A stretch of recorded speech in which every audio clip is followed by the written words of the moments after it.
ಮಾಲಾಪೇಶ್ಯ, ನೀನ್ 100 ಕೇಸ್ ಹಾಕಿರೋ ಅಷ್ಟೇ, ಕನ್ನಡದ ವಿಚಾರದಲ್ಲಿ ರಾಜಿ ಆಗಲ್ಲ.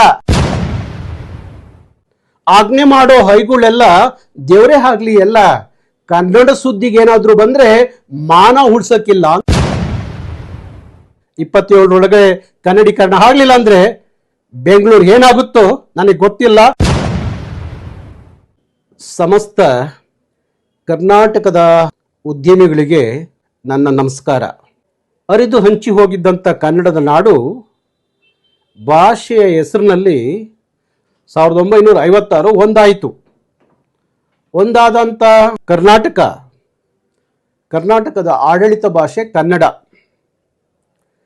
ಕರ್ನಾಟಕದಲ್ಲಿ ಕನ್ನಡಿಗನೇ ಸಾರ್ವಭೌಮ ಅನ್ನೋದನ್ನ ರಾಷ್ಟ್ರಕವಿ ಕುವೆಂಪು ಹಿಂದೆನೇ ಹೇಳಿದ್ದಾರೆ.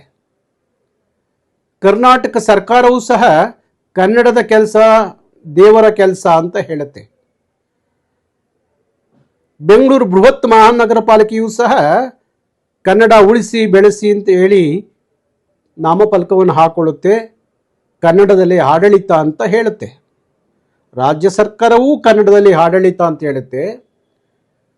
ಮಹಾನಗರ ಪಾಲಿಕೆಯೂ ಸಹ, ಬೃಹತ್ ಮಹಾನಗರ ಪಾಲಿಕೆಯೂ ಸಹ ಕನ್ನಡದಲ್ಲೇ ಅಧಿಕಾರ, ಕನ್ನಡದಲ್ಲೇ ಎಲ್ಲವೂ ವ್ಯವಹಾರ ಅಂತ ಹೇಳುತ್ತೆ.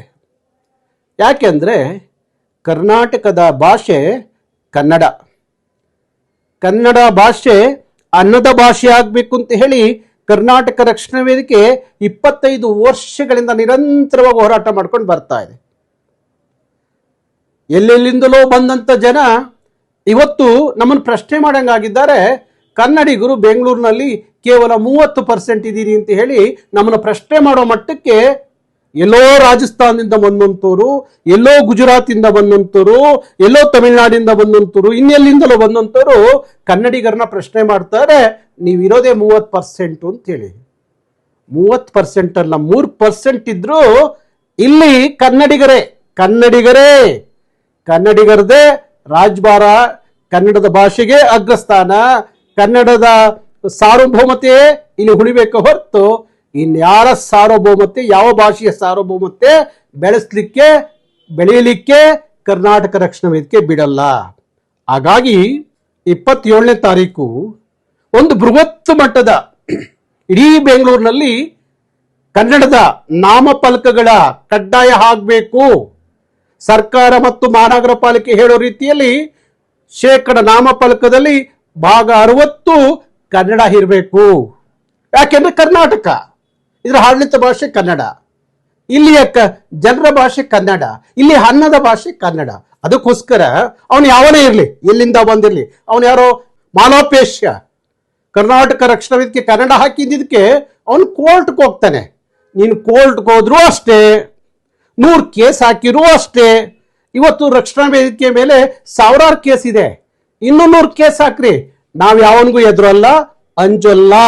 ಕನ್ನಡದ ವಿಚಾರದಲ್ಲಿ ನಾನು ಯಾವಾಗಲೂ ಒಂದು ಮಾತು ಹೇಳ್ತೀನಿ, ಆಜ್ಞೆ ಮಾಡೋ ಹೈಗಳೆಲ್ಲ ದೇವರೇ ಆಗ್ಲಿ ಎಲ್ಲ, ಕನ್ನಡ ಸುದ್ದಿಗೆ ಏನಾದರೂ ಬಂದ್ರೆ ಮಾನ ಉಳ್ಸಕ್ಕಿಲ್ಲ ಅಂತ ಹೇಳಿ. ಹಾಗಾಗಿ ನಾನು 26ನೇ ತಾರೀಕುವರೆಗೂ ನಿಮಗೆ ಗಡುವು ಕೊಡ್ತಾ ಇದ್ದೀನಿ. ಅದು ಮಾಲ್ಗಳಿರ್ಬೋದು, ಕಾಂಪ್ಲೆಕ್ಸ್ಗಳಿರ್ಬೋದು, ಅಂಗಡಿ ಮುಂಗಟ್ಟುಗಳಿರ್ಬೋದು. ಕನ್ನಡವನ್ನ 60% ಭಾಗ ಕಡ್ಡಾಯವಾಗಿ ಪ್ರಥಮ ಭಾಷೆಯಾಗಿ ಬಳಸಬೇಕು. ಬಳಸಲಿಲ್ಲ ಅಂತ ನಾಮಫಲಕಗಳು ಉಳಿಯಲ್ಲ. ಅಂತವರು ಕರ್ನಾಟಕಕ್ಕೆ ಬೇಕಿಲ್ಲ. ಇಲ್ಲಿ ಅನ್ನ ಬೇಕು, ಇಲ್ಲಿಯ ನೀರು ಬೇಕು, ಇಲ್ಲಿಯ ಸೈಟ್ ಬೇಕು, ಇಲ್ಲಿಯ ಬದುಕು ಬೇಕು, ಇಲ್ಲಿಯ ವ್ಯಾಪಾರ ಬೇಕು. ಯಾವನಿಗೆ ಕನ್ನಡ ಬೇಡ ಅಂತ ಹೇಳ್ತಾನೋ ಅವನು ಕರ್ನಾಟಕಕ್ಕೆ ಬೇಡ, ಕನ್ನಡಿಗರಿಗೆ ಬೇಡ ಅಂತ ಹೇಳೋ ಕೆಲಸವನ್ನ ಗಟ್ಟಿಯಾಗಿ ಹೇಳ್ತೀವಿ. ಇನ್ಮೇಲೆ ಗಟ್ಟಿಯಾಗಿ ಹೇಳ್ತೀವಿ, ಯಾರಿಗೂ ಹಂಚೋದು ಬೇಕಾಗಿಲ್ಲ. ನಮ್ಮ ಪೊಲೀಸ್ ಇಲಾಖೆ ನಮ್ಮನ್ನೆಲ್ಲ ತಗೊಂಡೋಗಿ ಜೈಲಿಗೆ ಕಳಿಸಿರೋ ಚಿಂತೆ ಇಲ್ಲ, ಕೋರ್ಟ್ ನಮ್ಮನ್ನ ಕಟ್ಟಕಟ್ಟೆ ನಿಲ್ಲಿಸಿರೋ ಚಿಂತೆ ಇಲ್ಲ. ಬರೆದಿದ್ದು ಶ್ರೀಮಂತರ ಪರವಾಗಿ ಇವತ್ತು ನ್ಯಾಯ ಸಿಗೋದಾದ್ರೆ ನನ್ನ ರಾಜ್ಯದ ಭಾಷೆ, ನನ್ನ ನಾಡಿನ ಭಾಷೆ, ನನ್ನ ಜನರ ನೆಲದ ಭಾಷೆ ಕನ್ನಡ. ಕನ್ನಡವನ್ನ ಬಳಸಿರೆ ಇಲ್ಲಿ ವ್ಯಾಪಾರ ಮಾಡಿ, ಕನ್ನಡವನ್ನ ಬಳಸ್ತಿದ್ರೆ ಗಂಟು ಮೂಟೆಯನ್ನ ಕಟ್ಕೊಂಡು ನಿಮ್ಮ ರಾಜ್ಯಗಳಿಗೆ ಹೋಗಿ ಅಂತ ಹೇಳುವಂತ ತಾಕತ್ತನ್ನ ಕನ್ನಡಿಗರು ನಾವು ಬೆಳೆಸ್ಕೊಂಡಿದ್ದೀವಿ. ಹಾಗಾಗಿ ಹೇಳ್ತಾ ಇದ್ದೀನಿ, 27ನೇ ತಾರೀಕು ಒಳಗಡೆ ಎಲ್ಲವೂ ಸಂಪೂರ್ಣವಾಗಿ ಕನ್ನಡವನ್ನ ಬಳಸಬೇಕು. ಇಲ್ಲಾಂದ್ರೆ ಯಾವ ಮಾಲು ಉಳಿಯಲ್ಲ, ಯಾವ ಮಾಲುಗಳು ಉಳಿಯಲ್ಲ. ಮಾಲಾಪೇಶ್ಯ ನೀನ್ 100 ಕೇಸ್ ಹಾಕಿರೋ ಅಷ್ಟೇ. ಕನ್ನಡದ ವಿಚಾರದಲ್ಲಿ ರಾಜಿ ಆಗಲ್ಲ. ರಾಜರತ್ನಂ ಒಂದು ಮಾತು ಹೇಳ್ತಾರೆ, ನರ್ಕು ಕೀಳ್ಸಿ, ನಾಲ್ಗೆ ಸೀಳ್ಸಿ, ಬಾಯಿ ಹೊಲ್ಸಾಕಿರು, ನಾನು ಮೂಗಲ್ ಕನ್ನಡ ಪದ ಹಾಡ್ತೀನಿ ಅಂತ ಹೇಳಿ. ಹಂಗಾಗಿ ನಾವೆಲ್ಲದಕ್ಕೂ ಕನ್ನಡದ ವಿಚಾರದಲ್ಲಿ ನಮ್ಮನ್ನ ಕನ್ನಡದ ಭಯೋತ್ಪಾದಕರು ಅಂದ್ರು, ರೌಡಿಗಳು ಅಂದ್ರು, ಇನ್ನು ಏನಾರ ಅಂದ್ಕೊಳ್ಳಿ, ಚಿಂತೆ ಇಲ್ಲ. ಆದ್ರೆ ಕನ್ನಡದ ವಿಚಾರದಲ್ಲಿ ಕರ್ನಾಟಕ ರಕ್ಷಣಾ ವೇದಿಕೆ ರಾಜಿ ಇಲ್ಲ. ನಿಮ್ಮ ಗಡುವು 27 ಕನ್ನಡೀಕರಣ ಆಗ್ಲಿಲ್ಲ ಅಂದ್ರೆ ಬೆಂಗಳೂರು ಏನಾಗುತ್ತೋ ನನಗೆ ಗೊತ್ತಿಲ್ಲ.